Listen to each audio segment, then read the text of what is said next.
Stabilising selection. Stabilising selection जो है ये पॉपुलेशन में स्टेबिलिटी प्रोवाइड करता है और इसको हम एक बहुत अच्छे ढंग से समझ सकते हैं।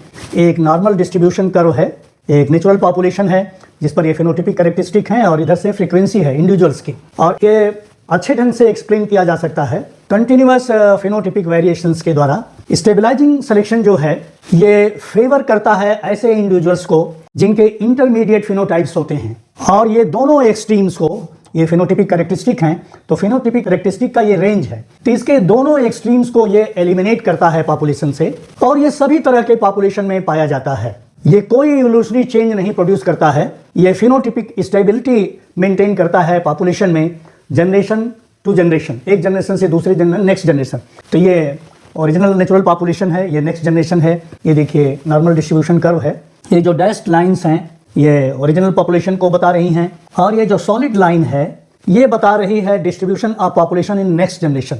इसके लिए हम कुछ एग्जांपल्स ले सकते हैं कि कैसे ये इंटरमीडिएट टाइप्स को फेवर करता है ये सिलेक्शन, और कैसे ये एक्सट्रीम्स को एलिमिनेट करता है पॉपुलेशन से। बहुत अच्छा एग्जाम्पल है ह्यूमंस में, जो इन्फेंट्स इंटरमीडिएट वेट के होते हैं।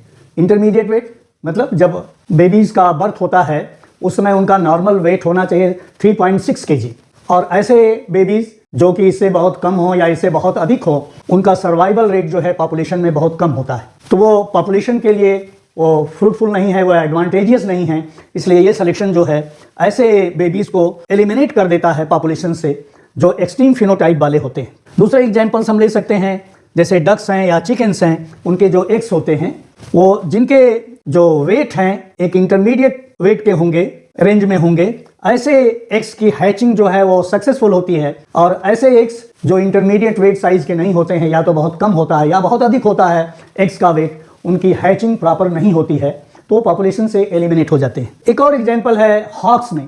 हॉक्स की जो विंग्स होती है वो एक ऑप्टिमम साइज की होती है उस मोड ऑफ लाइफ के हिसाब से और एनवायरमेंट के हिसाब से। बहुत अधिक लंबी विंग या बहुत छोटी विंग, दोनों कंडीशंस में ये एडवांटेजियस नहीं होती है पॉपुलेशन के लिए, और ऐसे इंडिविजुअल्स, ऐसे हॉक्स जिनकी ये विंग साइज बहुत लंबी या बहुत कम होती है, उनको ये जो सिलेक्शन है वो एलिमिनेट कर देता है, और जो इंटरमीडिएट साइज की जो विंग हैं उनको ये सिलेक्शन जो है एक जनरेशन से दूसरे जनरेशन को पास ऑन करता रहता है। आप जानते हैं कि सिलेक्शन का काम ही है कि वो ऐसे एलिल्स को सेलेक्ट करे जो रिप्रोडक्टिव एडवांटेज के हों, रिलेटिव, तो रिलेटिव जो एडवांटेजियस होंगे, जिनका सर्वाइवल रेट बहुत अधिक होगा, जो अपने ऑफस्प्रिंग्स बहुत अच्छे प्रोड्यूस करेंगे, ऐसे इंडिविजुअल्स को ये सिलेक्शन जो है सेलेक्ट करेगा। तो स्टेबलाइजिंग में इंटरमीडिएट फिनोटाइप्स का सिलेक्शन होता है, और जबकि हमने डिसरप्टिव में पढ़ा था, डिसरप्टिव सिलेक्शन में वो इंटरमीडिएट फिनोटाइप्स को एलिमिनेट करता था पॉपुलेशन से और एक्सट्रीम्स को वो फेवर करता था। उसके एग्जाम्पल में बताया था बर्ड्स का एग्जाम्पल, जिसमें बीक की साइज